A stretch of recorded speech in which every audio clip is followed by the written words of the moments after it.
शिक्षा ही वो नींव है जिस पर समाज बनते हैं। इतिहास में इंसानों ने हमेशा ज्ञान की खोज की है और एक पीढ़ी से दूसरी पीढ़ी तक विजडम पास की है। सीखने की यही प्यास एजुकेशन प्रैक्टिसेस को आगे बढ़ाती रही है, हमें पुराने गुरुकुलों से आज के डिजिटल क्लासरूम्स तक ले आई है। यह ऐसे भारत में शिक्षा के फैसिनेटिंग जर्नी को एक्सप्लोर करेगा, प्राचीन शिक्षा केंद्रों से लेकर 21वीं सदी में ई लर्निंग के उदय तक के रास्ते पर चलते हुए। प्राचीन भारत में शिक्षा अध्यात्म और जीवन के प्रति एक होलिस्टिक अप्रोच से जुड़ी हुई थी। गुरुकुल सिस्टम, जहां छात्र अपने गुरु के साथ आश्रम जैसे वातावरण में रहते थे, इस युग की आधारशिला थी। ये गुरुकुल शिक्षक और छात्र के बीच एक क्लोज बॉन्ड बनाते थे, सिर्फ एकेडमिक नॉलेज पर ही नहीं बल्कि मॉरल वैल्यूज और लाइफ स्किल्स पर भी जोर देते थे। गुरुकुलों के साथ साथ प्राचीन भारत में तक्षशिला और नालंदा जैसे प्रसिद्ध विश्वविद्यालय थे, जो दूर दूर से विद्वानों को आकर्षित करते थे। ये संस्थान चिकित्सा, खगोल विज्ञान और दर्शन जैसे क्षेत्रों में उत्कृष्टता के केंद्र थे। मध्ययुगीन काल में भारतीय शिक्षा पर फारसी और इस्लामी संस्कृतियों का प्रभाव देखा गया।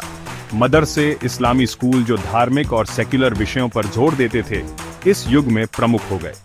मुगल शासक, खासकर अकबर, शिक्षा के संरक्षक थे और उन्होंने संस्कृत, अरबी और फारसी ग्रंथों के अनुवाद को प्रोत्साहित किया, जिससे बौद्धिक आदान प्रदान को बढ़ावा मिला। इस काल में ज्ञान प्रणालियों का मिश्रण हुआ, जिससे भारतीय शिक्षा परिदृश्य समृद्ध हुआ। ब्रिटिश उपनिवेशवाद के आगमन से भारतीय शिक्षा प्रणाली में महत्वपूर्ण बदलाव आए। अंग्रेजी शिक्षा की शुरुआत और ब्रिटिश मॉडल पर आधारित विश्वविद्यालयों की स्थापना का गहरा प्रभाव पड़ा। हालांकि इस युग में एक नए शिक्षित वर्ग का उदय हुआ, लेकिन इससे पारंपरिक भारतीय शिक्षा प्रणालियों का पतन भी हुआ। स्वतंत्रता के बाद के दौर में समाज के सभी वर्गों में शिक्षा की पहुंच बढ़ाने पर नए सिरे से ध्यान केंद्रित किया गया। भाग 5, डिजिटल युग, आई लर्निंग और शिक्षा का भविष्य। 20वीं सदी के अंत और 21वीं सदी की शुरुआत में एक तकनीकी क्रांति देखी गई है और शिक्षा इससे अछूती नहीं रही है। इंटरनेट और डिजिटल उपकरणों के उदय ने आई लर्निंग का मार्ग प्रशस्त किया है। ई लर्निंग में ऑनलाइन कोर्सेज और वर्चुअल क्लासरूम से लेकर एजुकेशनल ऐप्स और वीडियो ट्यूटोरियल्स तक एजुकेशनल कंटेंट प्रदान करने वाले कई डिजिटल टूल्स और प्लेटफॉर्म्स शामिल हैं। सीखने के इस नए युग में शिक्षा को लोकतांत्रिक बनाने और इसे पहले से कहीं अधिक सुलभ बनाने की अपार क्षमता है। भाग 6, ई लर्निंग का वादा, पहुंच और अवसर। ई लर्निंग कई लाभ प्रदान करती है, खासकर भारत जैसे बड़ी और विविध आबादी वाले देश में। भौगोलिक बाधाओं को दूर करने और दूर दराज के इलाकों में शिक्षार्थियों तक पहुंचने की इसकी क्षमता महत्वपूर्ण है।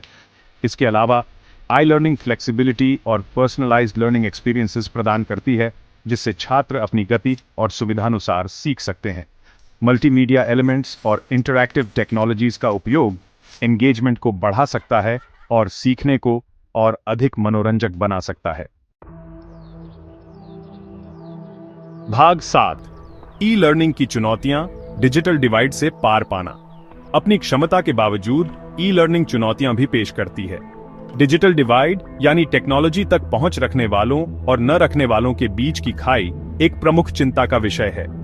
ई लर्निंग को समावेशी बनाने के लिए डिजिटल इंफ्रास्ट्रक्चर और रिसोर्सेज तक समान पहुंच सुनिश्चित करना महत्वपूर्ण है। इसके अलावा ऑनलाइन लर्निंग एनवायरनमेंट्स में फेस टू फेस इंटरैक्शन की कमी कुछ छात्रों के लिए सोशल इंटरैक्शन को प्रभावित कर सकती है और आइसोलेशन की भावना पैदा कर सकती है। शिक्षा की क्वालिटी बनाए रखना और इफेक्टिव असेसमेंट मेथड्स सुनिश्चित करना भी महत्वपूर्ण विचार हैं। भाग 8, शिक्षा की स्थायी शक्ति, मन और समाज को आकार देना। जैसे जैसे हम शिक्षा में एक नए युग के कस्ब पर खड़े हैं, सीखने की स्थायी शक्ति को याद रखना आवश्यक है। शिक्षा में व्यक्तियों को सशक्त बनाने, सामाजिक बाधाओं को तोड़ने और प्रगति को आगे बढ़ाने की ट्रांसफॉर्मेटिव क्षमता है।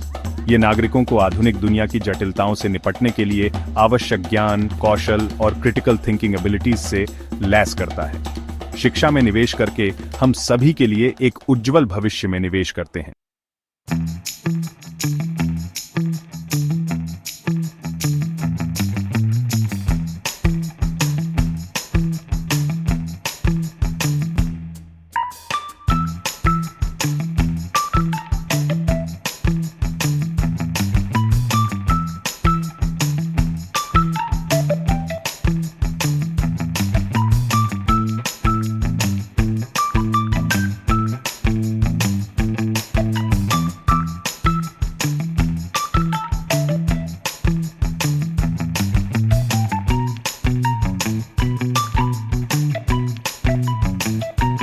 भविष्य का मार्ग प्रशस्त कर सकते हैं।